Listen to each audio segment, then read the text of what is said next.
Identities x plus y whole square, x minus y whole square,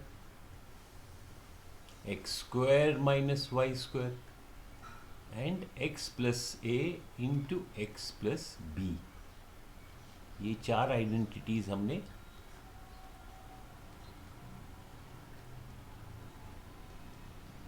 तो इनके हम कुछ एग्जाम्पल्स भी देख सकते हैं।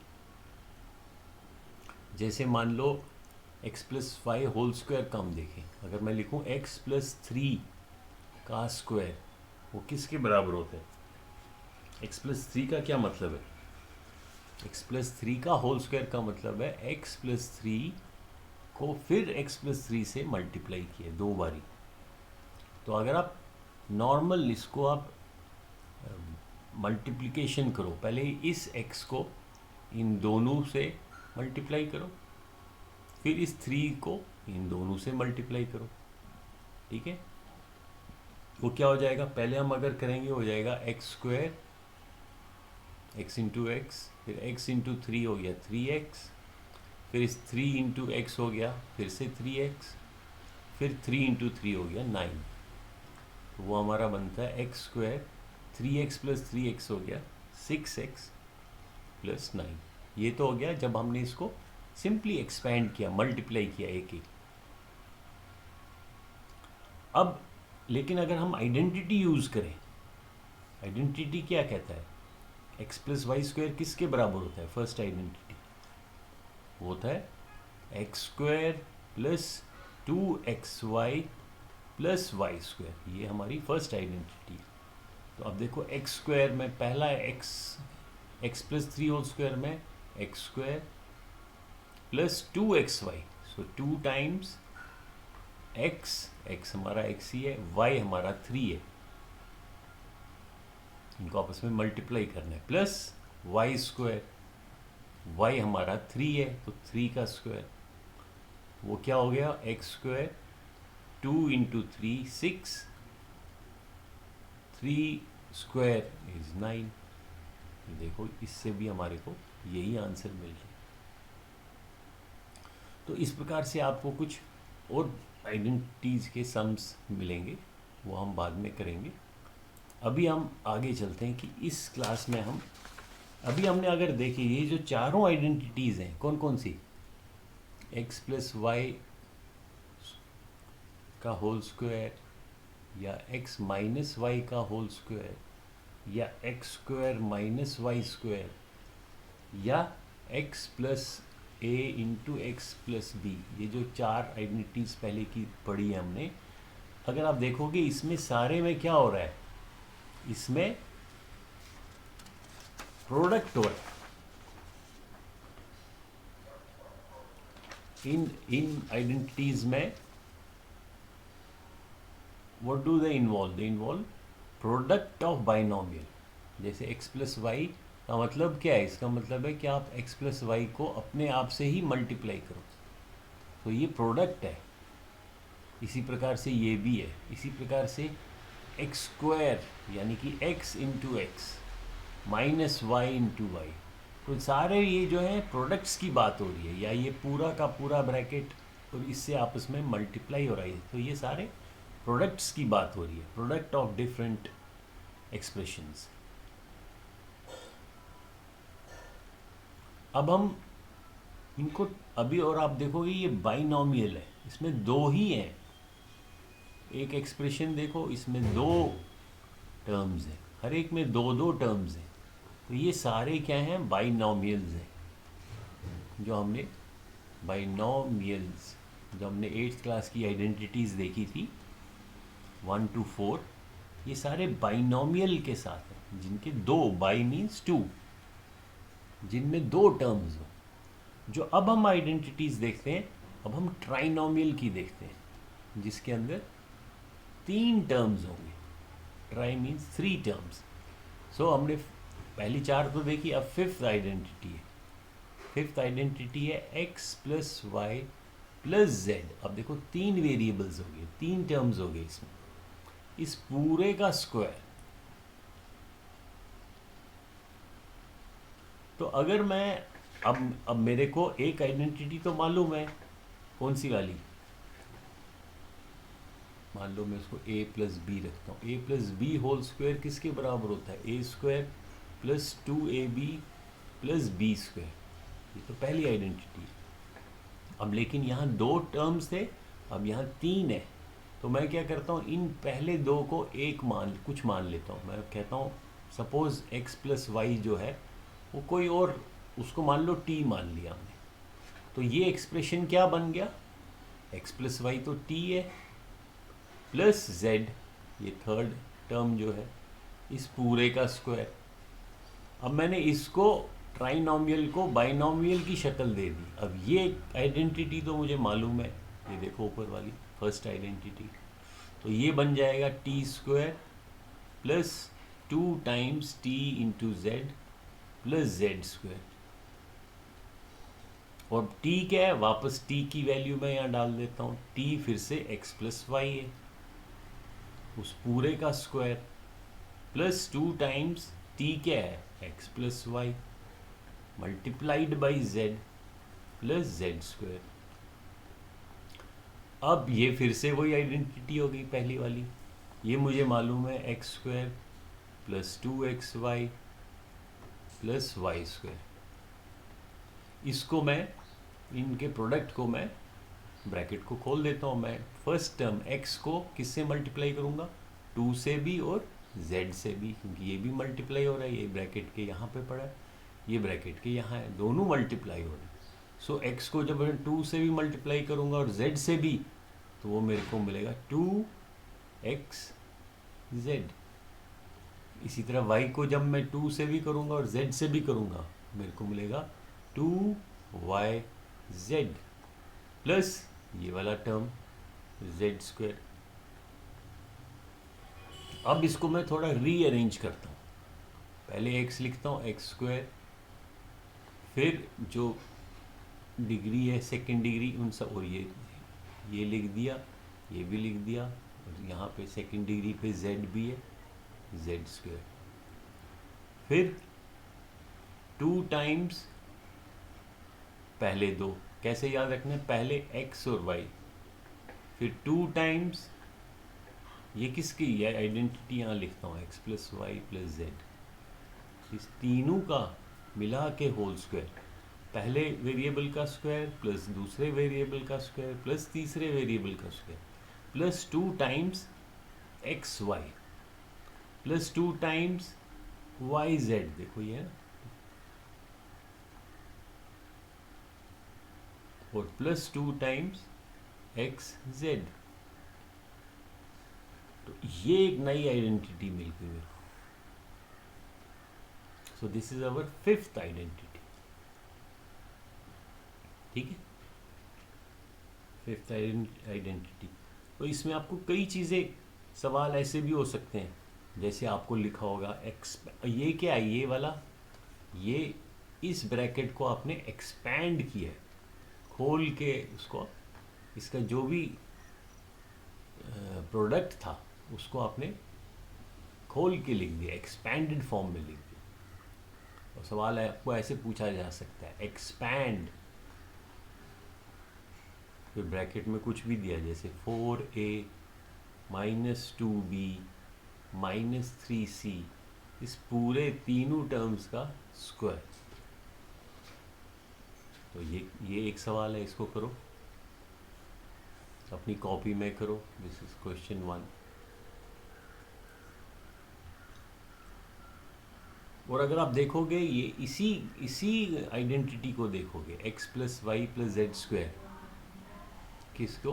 x plus y plus z का होल स्क्वायर किसके बराबर होता है? आप कैसे याद रखेंगे? पहले टर्म का स्क्वायर, दूसरे टर्म का स्क्वायर, तीसरे टर्म का स्क्वायर, 2 टाइम्स पहला और दूसरा, 2 टाइम्स दूसरा और तीसरा, और 2 टाइम्स तीसरा और पहला। अब आपको अगर ऐसा एक्सप्रेशन दिया है और बोला है एक्सपैंड करो, तो आप ये फॉर्मूला यूज कर सकते हो। दूसरा तरीका है, आपको अगर ऐसा एक्सप्रेशन दिया है, ऑलरेडी एक्सपैंडेड फॉर्म में दिया है, और आपको बोला जा रहा है इसको फैक्टराइज करो, तो आपने इसको वापस ऐसे लिख देना है, क्यों ये फैक्ट, अब आप बोलोगे ये कैसे फैक्टराइज हो गया, x plus y plus z whole square का मीनिंग क्या है? इसका एक और मीनिंग है कि x plus y plus z एक बारी मल्टीप्लाइड बाई फिर से अपने आप से, तो ये तो फैक्टर्स बन गए ना, ये एक टर्म बन गया, दिस पूरा ब्रैकेट मल्टीप्लाइड बाय ये पूरा, तो ये दोनों किसके हैं? ये एक प्रकार से फैक्टर्स हैं। किसके फैक्टर्स हैं? इस पूरे पॉलिनोमियल के, क्योंकि बीच में इक्वल है। तो आपको उल्टा भी पूछा जा सकता है, जैसे आपको सवाल ऐसे भी दिया जा सकता है। मान लो आपको बोला कि आपको एक दिया है सवाल दिया है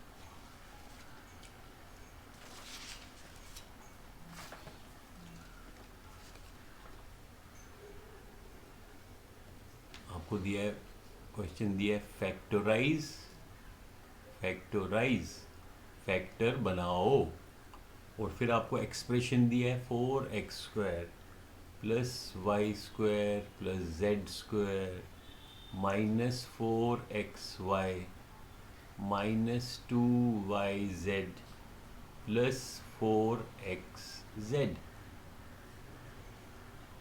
तो इससे आपको ये जो वाला फिफ्थ आइडेंटिटी था ये वाला, इससे आपको आइडिया मिलेगा, अरे ये क्या पहला जो टर्म है उसका स्क्वायर तो नहीं है? हाँ, मेरे को ये नज़र आ रहा है, ये तो 2x का पूरे का स्क्वायर है, क्योंकि 2 2 ज़ा 4 और x into x square. Second term मेरे को नज़र आ रहा है, अरे ये तो y का स्क्वायर है, और तीसरा टर्म जो है ये z का स्क्वायर है। उसके बाद 2, उसके बाद फॉर्मूला में क्या है, 2 पहला और दूसरे का प्रोडक्ट। अब यहाँ नेगेटिव आ गया, इसका मतलब है ये जो पहला टर्म है और दूसरा टर्म है, इनमें से कोई एक या टू माइनस नेगेटिव 2x है, क्योंकि नेगेटिव 2x का भी स्क्वायर पॉजिटिव 4x स्क्वायर होगा, और नेगेटिव y का भी पॉजिटिव y स्क्वायर होगा। तो मैं इसको ऐसे मान सकता हूँ, इसको मान कर रहा हूँ प्लस 2 टाइम्स पहला क्या है मेरा 2x, दूसरा क्या है y। अब लेकिन यहाँ आंसर में मेरे को नेगेटिव दिख रहा है, इसका मतलब है या तो ये नेगेटिव है, नेगेटिव 2x है, या नेगेटिव y है। अगर मैं आगे देखूं कि ये भी y और z नेगेटिव बन रहा है, इसका मतलब जब मैं इन दो को आपस में मल्टीप्लाई करूंगा तो वो भी नेगेटिव हो जाएगा, इसलिए मैं y को नेगेटिव मान लेता हूं। ठीक है, प्लस 2 टाइम्स, अब सेकंड और थर्ड को देखते हैं, ये इनको ब्रैकेट में ही रखता हूँ, से आपको कंफ्यूजन नहीं होगा। अब वाई जेड भी नेगेटिव है, तो मैंने इसको तो मैंने नेगेटिव माना ना, तो इसको मैं नेगेटिव अंदर लिखता हूँ। नेगेटिव 2yz, ये और ये आपस में नेगेटिव y और पॉजिटिव y जब मल्टीप्लाई हो जाएंगे वो तो नेगेटिव बन जाएगा, और ट्वाइस, तो ये इसका मतलब है ये ठीक है, यहाँ हम नेगेटिव 2yz, और लास्ट में plus 2 times.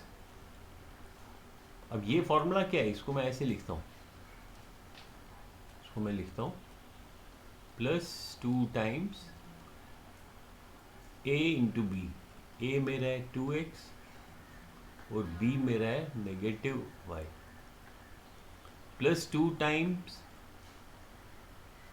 c into a, c मेरा है z और a है 2x। तो ये देखो, ये 4xz बन गया ना, यानी कि अब आप देखो ध्यान से, ये मेरा a है, सॉरी ये नहीं, अंदर वाला, ये मेरा a है, मेरा b है नेगेटिव y, मेरा c है पॉजिटिव z, फिर 2 टाइम्स a इंटू बी। तो ये क्या बन गया, यानी कि अब मैं ए बी में लिखता हूँ, 2ab बन गया। ये 3 क्या है, ये है a square plus b square plus c square, और ये क्या है 2 टाइम्स ए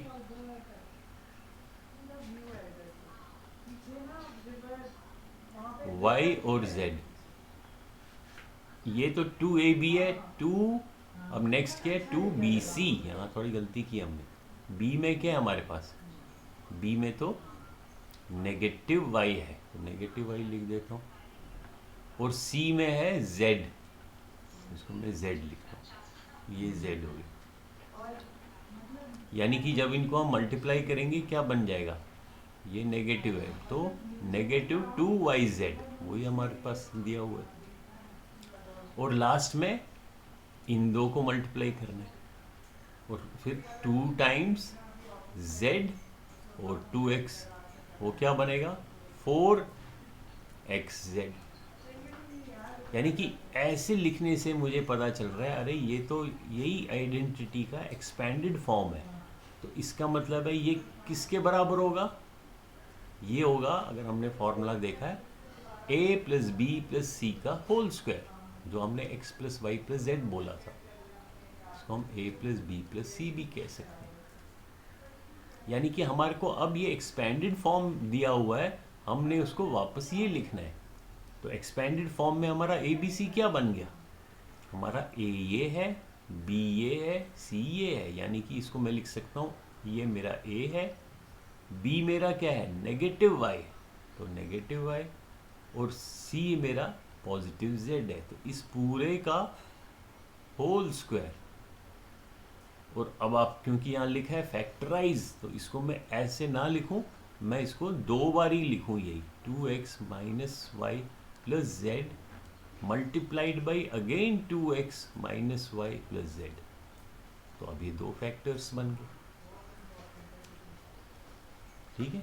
यानी कि मैंने क्या किया कि मेरे को क्वेश्चन में एक एक्सपेंडेड फॉर्म दिया हुआ था, उससे मैंने वापस ये आइडेंटिटी यूज किया, मेरे को इस फॉर्म में दिया हुआ था और मैंने उसको वापस इस फॉर्मूला में लिख दिया, या मेरे को ये ऐसे दिया होगा और मेरे को इस फॉर्मूला में लिखना है।